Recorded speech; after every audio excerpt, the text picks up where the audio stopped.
My name's Tom Ross, and welcome to the Honest Entrepreneur Show, where I'm bringing you tried and tested advice to help your online business without any of the bullshit. Today, I'm back again for some live Q&A with the listeners, and there were some awesome questions in today's episode. We talk about how to produce the most compelling content for your audience, as well as how to successfully pitch your services.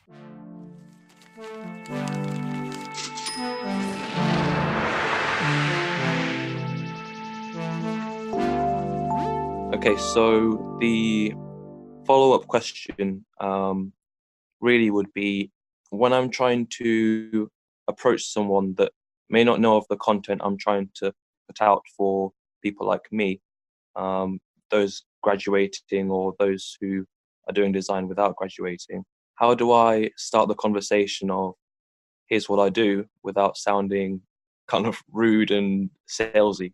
How do I do that? You start it off by whatever you do, not saying, here's what I do. Don't go down that road. You do it like you do in real life, right? Always think of social media like real life interactions. Would you walk up to someone on campus or at a college party or whatever? God, you can tell I've been in America. Campus, college party.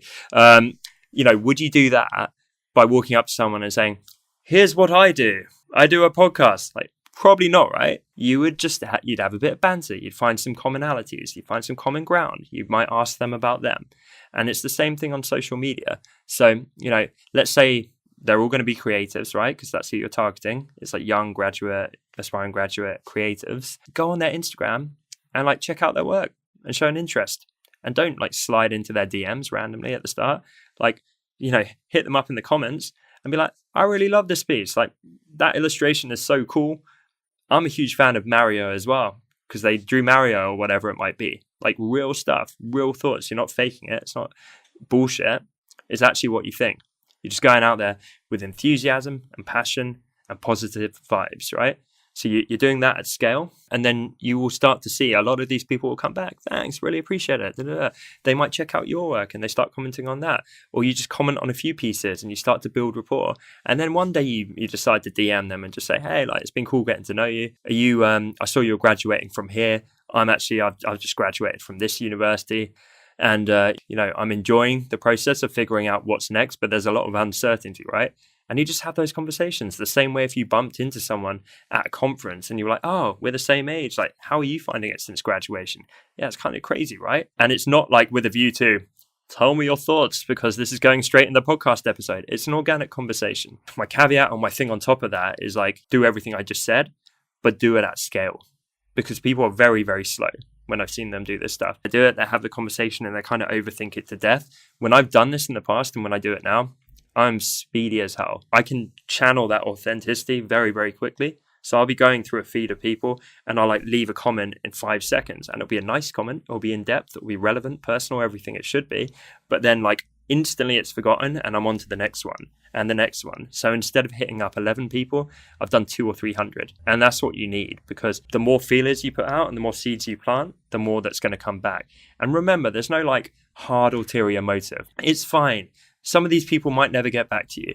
You can't expect anything of them, but you just put out good vibes. You see who comes back. The same way if you're at a party in real life, not everyone's going to love you. Well, I'm sure they would in your case, Jude. You seem very charming, but you know what I mean? There's going to be a percentage of people that you really hit it off with, and they're your people. That's where you go a bit deeper. That's where you build the relationship. That's where you try and bring them value. And you can do that in a billion ways.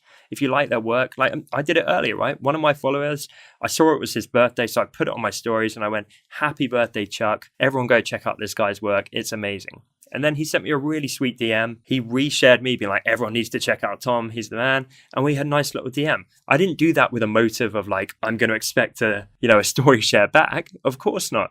I did it because I like the guy. I wanted people to find his work. It deserves recognition, but it's doing that 300 times over on a regular basis and having the mindset and the resilience to keep it up and keep it up and keep it up every single day. And you can't do that if you're faking it and bullshitting it and doing it for selfish reasons, but you can do that if you channel any inner extroversion you have and you enjoy meeting these people and you enjoy the relationships that form and you enjoy the conversations and you find them interesting. When I was at Creative South, I feel I made about 100, 200 friends because I was just running around drunk on margaritas, chatting shit, and talking about design, and it was really fun. And at no moment was I thinking like, oh, I must get this in return from this person. I just kind of put myself out there. And now I've come home, and some of those people I won't see ever again. Some of those people I won't see until next Creative South next year. And some of those people are messaging me or I'm messaging them. And now stuff's happening, and you know, we're deepening the relationship. We're starting partnerships, all that kind of stuff. But that's the small percentage. So that wouldn't have happened without me putting out a wide net. Does that make sense? Yeah, totally. Cool. You got it. But as I say, DM me. I really want to try and help whatever your next steps are, and try and champion that podcast. But yeah, I've got faith. You seem like a super nice guy, so I'm sure you're going to smash it. All right, love those points. Cheers.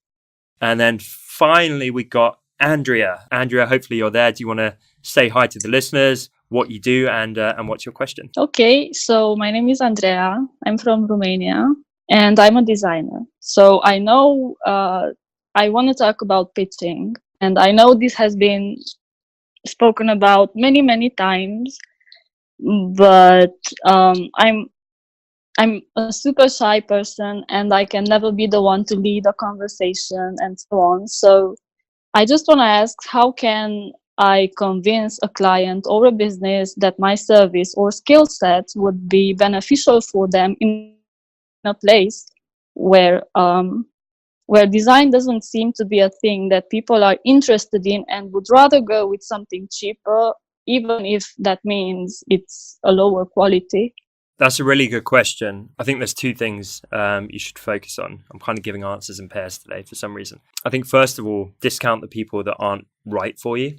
And that's huge. Like, for a lot of years, I was trying to just clamor at like anyone who would want my services, and often people that would never want my services, but I was kind of wrongly going after them as well. So to give you an example, at Design Cuts, my company, there's people that never want to purchase a single thing, right? They prefer freebies. They have no interest in premium resources. They only want freebies. And there's people that even like illegally rip off products and put them on shareware sites and stuff like that. And I don't really waste a minute on them, apart from occasionally like a legal thing to shut down like big scale illegal activity. It's like, they're not worth our time. And a lot of the designers that we work with say the same thing. It's like, we want to focus on the people that are customers. We want to focus on the people that love the kind of stuff we put out. We don't want to worry about the people that are trying to scam us or do it for free. It's the same thing with clients.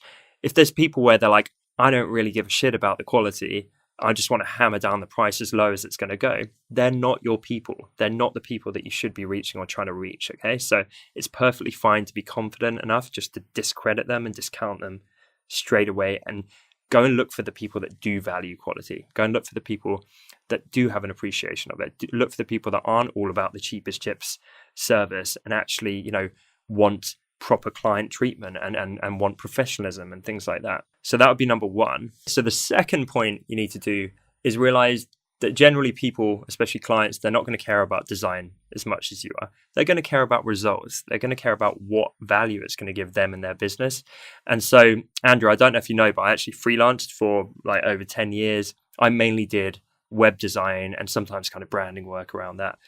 And when I really started to find traction and be able to charge a lot more, get more regular clients and position myself more confidently, it's when I could see tangible results. And I became known as the guy that worked with online entrepreneurs. So I had some really cool clients. It was like the biggest electric bass teacher in the world and you know, crazy people like that. And the reason I could pitch myself confidently and price myself confidently is because every time I gave them a new website, their business would increase. And oftentimes these were people making like, let's say 10, 20 grand a month. And when I implemented a redesigned website, because I understood like conversions and everything like that, they would see like a 50% increase in sales. So if someone's making 10 grand a month, suddenly like overnight, they'd start making 15 grand a month. And that became pretty easy for me to charge a fair amount, because I said, well, you would have paid for my services within 3 months and then continue to earn that money forever with this website. So it became a no-brainer, and suddenly they didn't need to like my design aesthetic, although they did, hopefully. They didn't need to care about the ins and outs of design. They just needed to care about their business doing better and them making more money. So I appreciate in my example, that's quite easy because that's like very measurable. What kind of work are you doing? And can you think of any ways that you could apply that kind of, you know, value-based model to your services? Yeah, well, I mostly want to pitch new clients locally, like in Romania, for my lettering services. And so far, I've only sent out one email, which I wrote for more than a week, I think. Never heard back from them. And this was my next question. If they don't write back, is it okay if you message them again, or maybe look for their phone number and call them? Or does that make you look, I don't know, desperate? I think follow-ups are fine. We use them in all kinds of outreach as part of my company.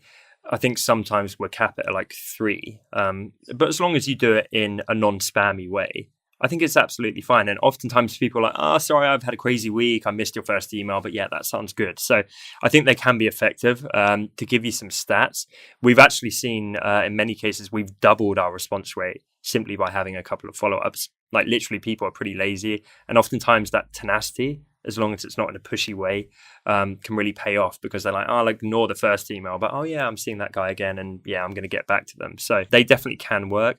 In terms of like your lettering services and stuff like that, it might not be as tangible as like you implement it and they instantly start making more money, like the websites I did. But I think people can, they can get a sense for what, you know, a better brand can do for their business, the impact it can have. And I think that needs to be the kind of conversations that you have with these clients. It's not so much about you, it's more about their business. You know, it's more about like, what are they looking to achieve? So why are they potentially interested at all? Is it that, and you wouldn't use this wording, but is it that currently the lettering for their website or for their shop or their local business sucks? And, you know, it looks really unprofessional and they feel really uncomfortable because they recognize that, and no one bats an eyelid at it apart from to criticize it.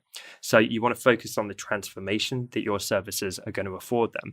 You want to paint the picture of like, okay, you're now here, but like, how would you feel if we could take you to here, where you feel really proud of your business and it feels more polished and slick and professional, and you know, you'll be able to market yourself more confidently, and you're going to change the perception. And maybe they've got 4 competitors in that high street and they're the worst looking one out of the 4, but wouldn't it be amazing if they were number 1 out of the 4 and everyone gravitated towards them because they put their competitors to shame with how beautiful their shop front, for example, is? So you see what I mean? I work with a lot of people that are quite introverted and unconfident when it comes to this stuff. And I keep saying this, the best way to shed some of that imposter syndrome and some of those insecurities is to get out of your own head and get into someone else's. So if you're thinking like, what about my skills and my services and how am I going to do this? And, you know, you're wrapped up in insecurity. That's not a good way to be. Whereas when you get out of your head and into theirs and you eagerly want to learn about their business and what's working and what isn't working and where they'd love to take things and their aspirations and their competitors and all that kind of stuff, and you're asking more questions and you're paying an interest and you're really learning what makes them and their business tick, you don't have time to be insecure because all of your attention is shifted from up here over there, you know, into them. And that for me, that was such a foundational thing, because I rattled around up here for a lot of years and it feels shit. Whereas as soon as you start that process of tuning into them, really, really understanding them, like I say, all those insecurities, they kind of melt away because you've just shifted your focus. Does that help? Yes, definitely. So you're saying that, let's say I'm sending out my first email. In that email, to include the version of the work I want to do for them, or just talk about it and show it to them after they agreed, or how does that work? Yeah, to be honest, that's the theme of this show. I've never been a huge fan of like completely cold pitches. And I've talked about this on the show. If it is a cold pitch, I tend to try and go for the shock and awe stuff. So instead of just a generic, boring email that is going to go straight in their spam, what can you do that wows them? You know, what can you do that is so mind-blowing and so different, they have to pay attention. They can't possibly ignore it. And again, I've talked about this on the show. People sent us stuff to the office where it's like a customized box they built to us. I talked about someone that applied for the agency social chain, and they, through watching their weekly vlogs, they recreated their entire office out of Lego and they pieced it together and they posted that to them. And so they got them in for an interview because they were like, wow, I can't believe the effort you went to. So if you are going to cold approach, I would go shock and awe. along those lines. But ultimately, I would try and avoid cold approaching. That might be that, it's more face to face. Maybe you're going to like conventions where your ideal clients are. Maybe you're walking up and down your high street like I did in the early days. Maybe you're building relationships first on social media. Like, believe it or not, I don't feel super confident with this stuff either. I never did. And so to sidestep that, I would do that relationship building because I just didn't want to pick up the phone and cold call people, because to me that was fucking torture. So that, you know what I mean? So that there are ways around it. And I like to sidestep that landmine by doing some of those things, build that upfront rapport. So you're going in warm, you're going in with context. And I think that's generally better sales anyway. No one likes to be pitched to out of the blue. So try and find a way around that and then just wow them, impress them, and listen to them, get to know them. That's the best kind of sales you can do. Yes, thank you. Pleasure. And everyone, like Andrea, everyone else who jumped on these couple of episodes, really appreciate you guys. It's so cool that you could be here today. You all had really, really fantastic questions, and I hope we can do this again soon. I know I will be, and I hope you can join. But yeah, incredible questions. I appreciate you guys, and I hope everyone watching and listening at home got good value out of the answers. So as always, that's it from me, and I will see you next time.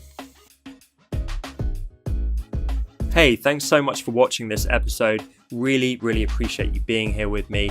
If you haven't yet, please do subscribe right here on YouTube. Remember, tick the little bell icon so that you get proper notifications. I really hope you're enjoying the show. I hope you'll stick around for the upcoming episodes. I really want to keep bringing you as much value as possible. So thank you so much for your time, and I'll see you guys soon.